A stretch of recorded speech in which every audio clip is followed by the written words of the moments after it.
on a d'abord liquidé la Bundesbank. Avant ça, c'était la Bundesbank qui faisait régner l'ordre, vous savez, avec toute la subtilité des Allemands, on se souvient des engueulades.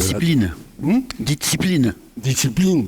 Et on se souvient des engueulades entre Karl Teupel et puis Becker, et puis Karl Teupel et le chancelier, bref. Mais les Allemands étaient bien sérieux, donc pendant des années, on a eu des taux d'intérêt réels, et puis c'est tout. Puis à partir de 2012, la Bundesbank est liquidée, donc on se précipite avec bonheur dans les taux d'intérêt négatifs.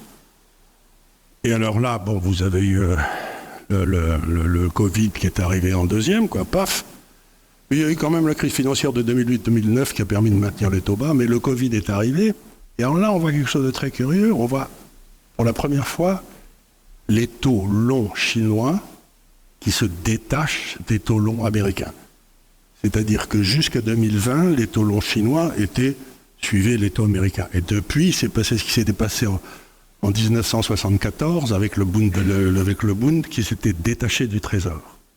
Donc aujourd'hui, on voit apparaître un deuxième marché qui devient le marché sans risque.